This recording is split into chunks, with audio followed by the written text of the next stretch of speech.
You know, when we're younger, safety feels almost automatic. You close the door, turn the key, and move on with your day. But as the years pass, something subtle shifts.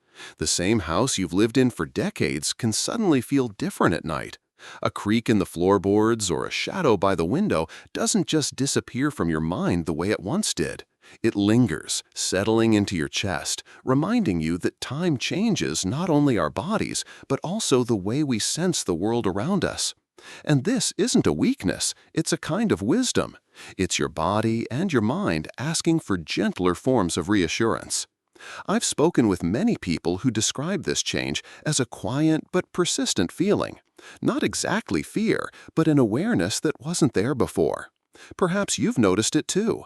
You sit down with a book in the evening, but you catch yourself listening for sounds outside. Or you head to bed, and instead of drifting into rest, your mind circles around the thought, "Did I really lock the door?" These small doubts are not signs of frailty, they are signs of care. They show that your home still matters deeply to you, that you still want to protect the space where your memories and treasures live. It can help to see this not as something to fight against, but as something to honor. After all, every stage of life brings its own lessons, and this one is about learning how to balance independence with comfort, self-reliance with connection. Maybe the truth is that safety isn't only about locks and alarms. It's also about how your heart feels when you turn off the lights at night. It's about the sense of peace you carry when you know you are not facing life's little uncertainties alone. What if feeling secure wasn't about building higher fences, but about opening yourself to new forms of support, whether that's from neighbors, family, or gentle technology that stands guard while you rest? Let me ask you something quietly, without any pressure. How do you experience safety where you live? Is it the familiar sound of neighbors greeting each other on the street? The way the mail carrier waves at you every morning? Or perhaps the presence of a trusted friend just a few houses away? These details, small as they may seem, form the foundation of a peaceful life. I'd love to hear about your own corner of the world, your town, your street, or simply what makes you feel safe at home. Share in the comments, because your story might be exactly the reassurance someone else needs. Clara was 76 when she told me that leaving her house, even for something as simple as buying groceries, filled her with a quiet dread. She had always been an independent woman, the kind who walked everywhere, kept her garden immaculately, and never relied too much on anyone. But as the years passed, she noticed how her mind no longer let her walk away from home without worry. What if someone tries the door? What if something happens while I'm gone? These questions looped in her thoughts until she sometimes chose to stay home rather than risk the unease. One day her neighbor, Thomas, noticed how rarely she was going out. He was a kind man in his early 60s who had a knack for technology. With patience, he suggested setting up a small system that allowed him to see when her door was secure and to get an alert if anything unusual happened. At first, Clara resisted. She didn't want to feel like a burden, and the idea of a system sounded complicated and overwhelming. But Thomas reassured her. "It's just a gentle watch, nothing intrusive. You'll still be in charge of your home, but you'll know I've got your back when you're away." They tried it together, slowly, step by step. The first week, Clara left the house for a short walk while Thomas kept an eye on the system. When she returned, he smiled and said, "All safe." That night, she slept more peacefully than she had in months. What she discovered wasn't just technology, it was the comfort of knowing she wasn't alone in protecting the space she loved.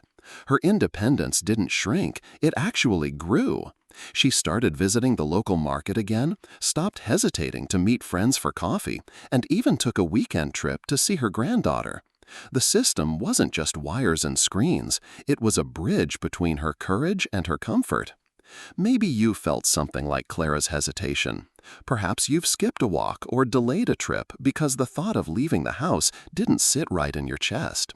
There's nothing wrong in that. Your caution comes from wisdom. But just like Clara, you might find that allowing a little support actually returns to you the freedom you thought you had lost. It doesn't have to be a complex setup.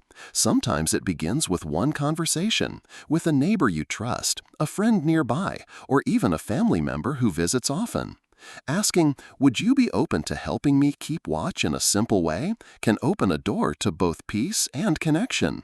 You don't have to do it all at once. Start small, take it slowly, and let yourself feel how each step changes your sense of ease.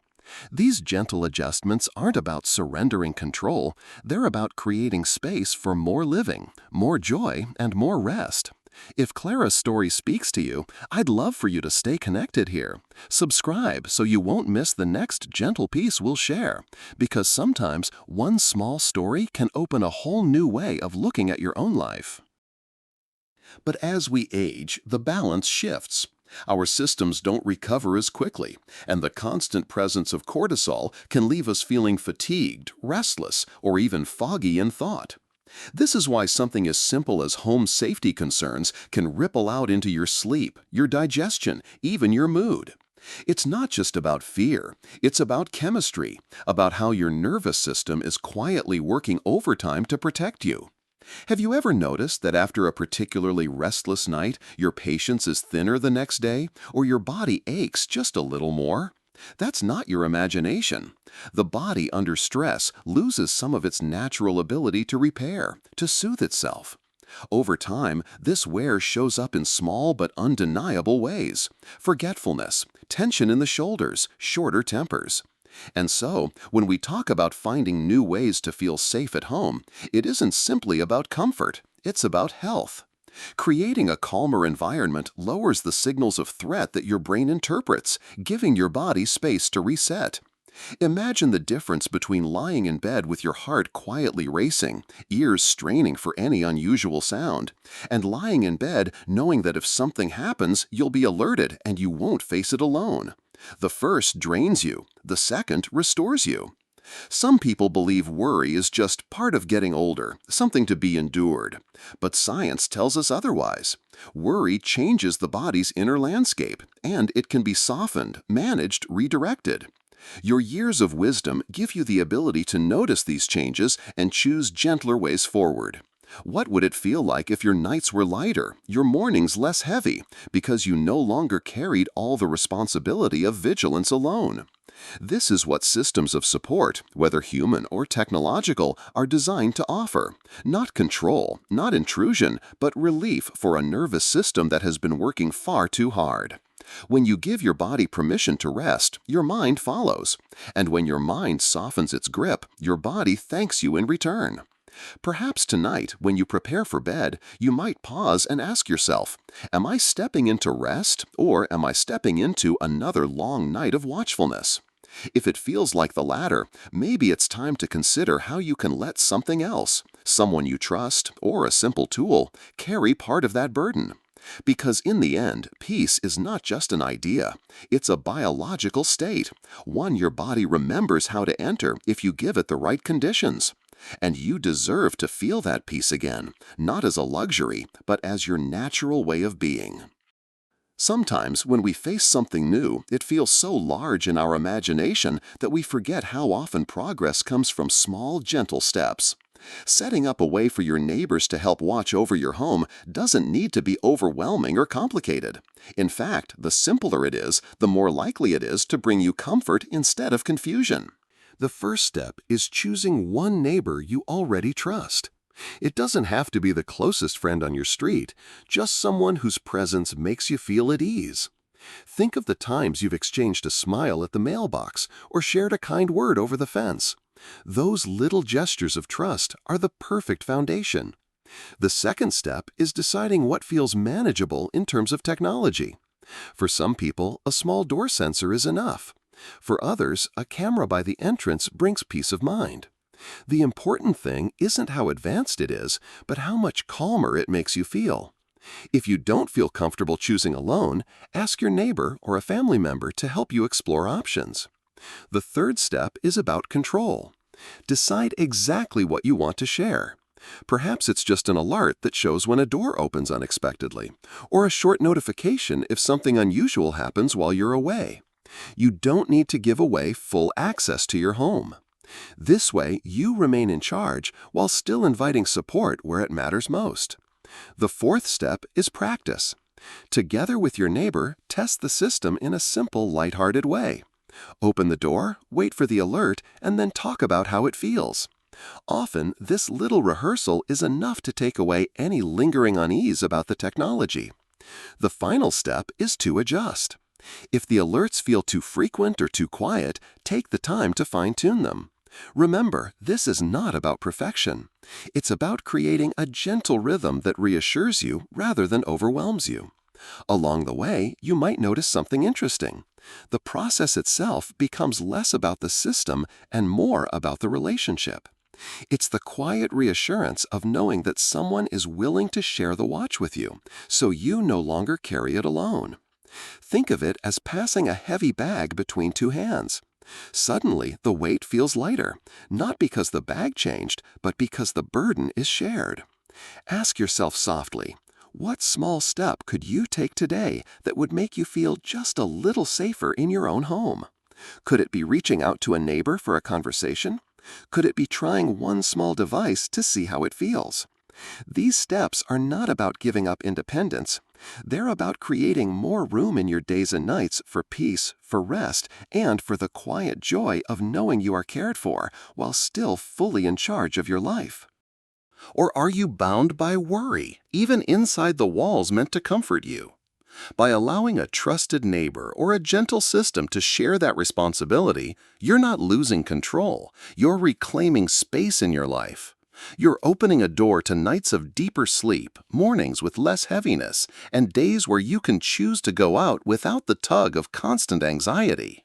Think about how it feels to step outside knowing that someone else is keeping an eye on things for you. The act of trust becomes a bridge to more freedom, not less. It's a quiet reminder that safety is not a fortress we build alone, but a connection we cultivate. Aging has a way of teaching us this. When we were younger, independence meant proving we could do everything without help. But with time, we discover another kind of wisdom. True independence often means knowing when to let others in. It means choosing peace over pride, connection over isolation. And that choice does not diminish you, it deepens you.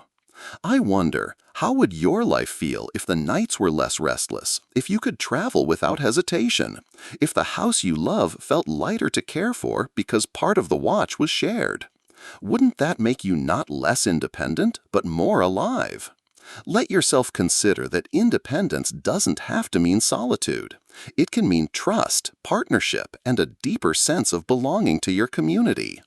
That shift in perspective can be one of the most freeing changes of all. If these words resonate with you, I invite you to stay close. Subscribe so we can keep walking this gentle path together, exploring ways to make life safer, calmer, and more connected. And tell me, from your heart, would you feel at ease letting a neighbor watch over your home, or does it still feel difficult to imagine? Your thoughts may be the very thing that helps someone else take their first step toward peace.